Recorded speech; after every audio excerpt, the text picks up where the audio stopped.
First ever factory outlet Mukunda jewellers ఇప్పుడు చందానగర్ లో April 19th గొప్ప ప్రారంభం. కాదు, ఇప్పుడు ఇందాక మాట్లాడుతూ రేంజ్ రోవర్ నానో కార్ అన్నారు కదా, ఇందాక ఫస్ట్ మాట్లాడుతూ ఇప్పుడు ప్రమోషన్స్ జరుగుతున్నాయి కాబట్టి నడుస్తుంది నాకు అన్నారు.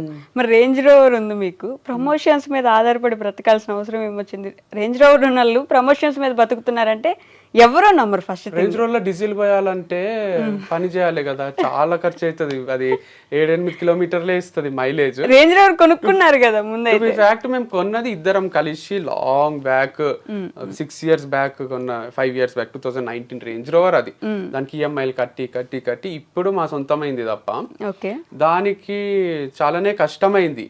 దాన్ని మెయింటైన్ చేయాలంటే సర్వీసింగ్ ఇస్తే తెలియని వాళ్ళు లేరు. 70,000 80,000 1 lakh కూడా అవుతుంది. మొన్న రిపేర్లు బెల్టులు అన్ని చేంజ్ చేసి 3 lakhs అయింది.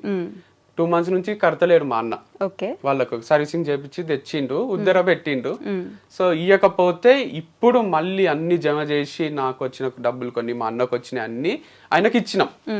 సో ఇంత కష్టం ఉంది. అట్లని ఇప్పుడు రేంజ్ రోవర్ తీసేసి సైకిల్ కొనుక్కొని తిరగలేము కదా. సో ఎంత కష్టపడి ఇష్టంగా కొనుక్కున్న దాన్ని మెయింటైన్ చేయాలి కాబట్టి చేస్తున్నాం. కానీ మీ లైఫ్ లో ఇట్లా అంటే ఒకసారి మోటివేషనల్ స్పీకర్ అయ్యారు, ఒకసారి బిజినెస్ మ్యాన్ అయ్యారు, ఇంకోసారి ఒక ఫామ్ నడిపించారు, మళ్ళీ ఇంకో ఫామ్ నడిపించారు, ఇప్పుడు మళ్ళీ ప్రమోషన్స్ చేస్తున్నారు. అంతకుముందు మీరు చెప్పినట్టు కాలేజ్లో బాయ్ గా చేశారు. ఒక్కొక్కటి ఇట్లా మార్చుకుంటూ ఎందుకు వస్తున్నారు? ఒక్కదాని మీద ఎందుకు స్టిక్ అవ్వలేదు ఎప్పుడు కూడా?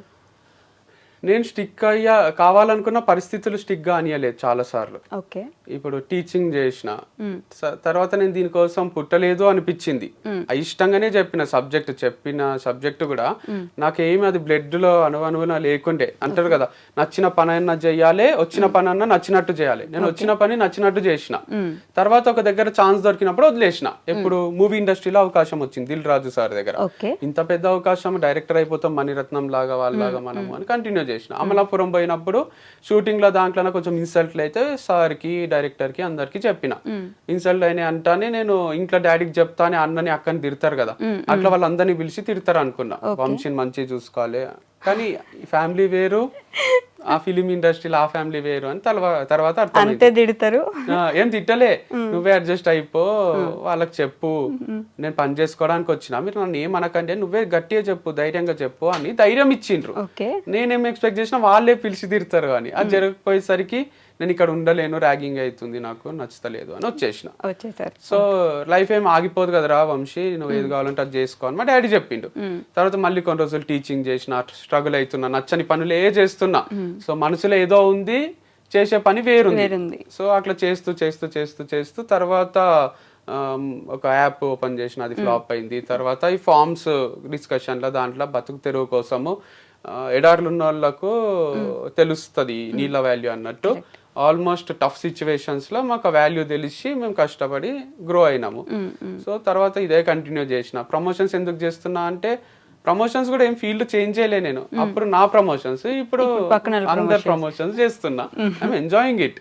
అండ్ మీరు అన్నట్టు ఎందుకు మారుస్తున్నారు అనడానికే కూడా తప్పేముంది. కేఎఫ్సి పెట్టిన అతను 60 years కి పెట్టిండు.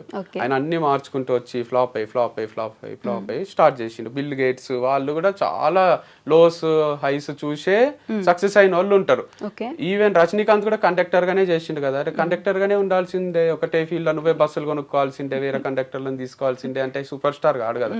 సో అట్లా సద్గురు కూడా ఇప్పుడు పెద్ద స్పీకర్, ఆయన లెక్చరర్ గా చేసిండు, ఎంఏ లిటరేచర్ అవి చదువుకున్నాడు, ఏమేమో పనులు చేసి అన్ని ఫెయిల్ అయ్యి ఇప్పుడు ముసలాయన అయినాక సక్సెస్ అయ్యిండు. సో అట్లా పెద్ద సక్సెస్లు చూసిన వాళ్ళందరూ 100 పనులు ట్రై చేసిన వాళ్ళే ఉంటారు. అట్లా 100 పనులు ట్రై చేసి ఎక్కడో దగ్గర ఆగుదాం అనుకుంటున్నారు. అంటే అదే ఫార్ములా పాటిస్తేనే జరుగుతుంది అట్లా లైఫ్ లో. Maybe life is making me even more stronger. ప్రతి దానికి రెడీ చేస్తుంది అనుకుంటున్నాను.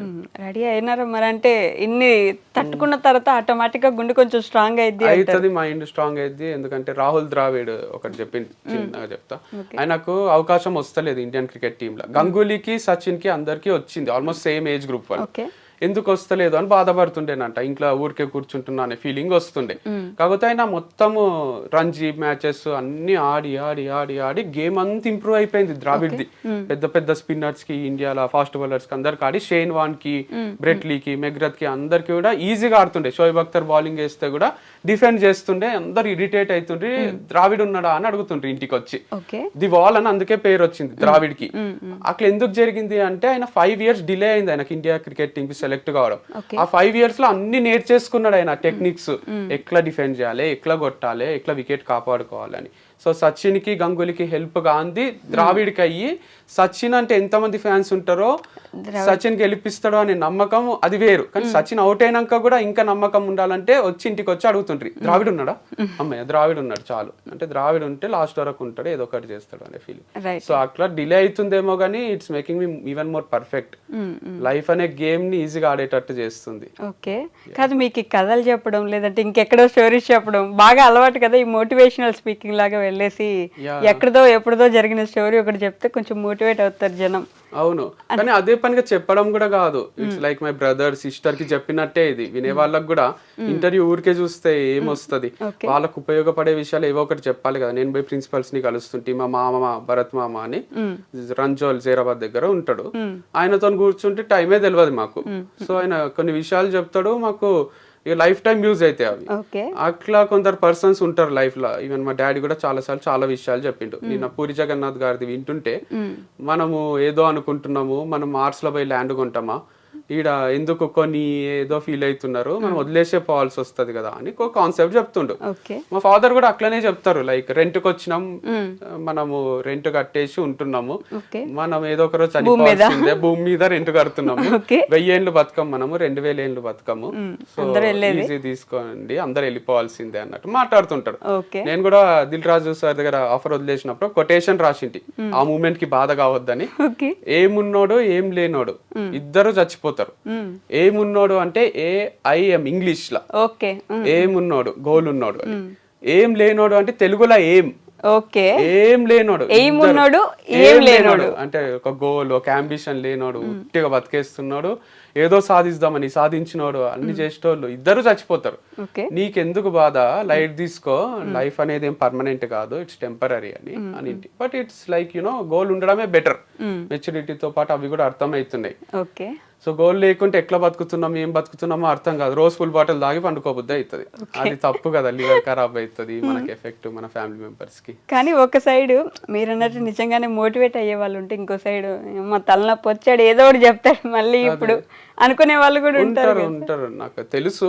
కానీ నీడ్లున్న వాళ్ళకి చాలా హెల్ప్ అవుతుంది లేండి, మంచి మాటలు, మంచి విషయం చెప్పడము, వాళ్ళకు లైఫ్ మొత్తం చేంజ్ అయ్యే ఛాన్సెస్ కూడా ఉంటాయి.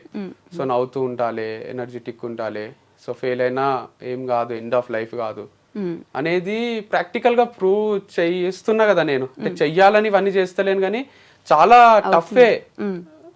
Company fail, marriage life fail, love fail, ఇది అది అని కాదు, అన్ని ఫెయిల్యూర్ చూసి కూడా పొద్దున్న లేస్తా, తింటా, పని చేసుకుంటా, బతుకుతా, ఒక అకౌంట్ ఉంది, కార్ ఉంది, అన్ని మెయింటైన్ చేయగలుగుతున్నా, అన్ని చేయగలుగుతున్నా, చచ్చిపోతలేను, బాధపడుతూ ఇంట్లోనే కూర్చుంటలేను అంటే మీరు ఎందుకు ఫీల్ అవుతున్నారు? చిన్న చిన్న వాటికి ఎగ్జామ్ లో ఫెయిల్ అయినాము, లైఫ్ లోనే ఫెయిల్ అయినా కదా, బట్ స్టిల్ నేను లివింగ్ ఎగ్జాంపుల్, మొత్తం ఫెయిల్ అయ్యి కూడా సక్సెస్ కదా. ఫెయిల్ అయ్యితో కూడా ఉండిపోవడం వేరు, ఇట్లా లేచి మళ్ళీ బయటకు వచ్చి ఏదో ఒకటి ట్రై చేయడం వేరు. అదే నేర్పిస్తారు కదా, పడడం ఫెయిల్యూర్, లేవడం సక్సెస్ కదా. కరెక్ట్. సో అది అర్థం చేసుకుంటే అందరూ ఫాలో కావాలి ఈ రోజే నన్ను.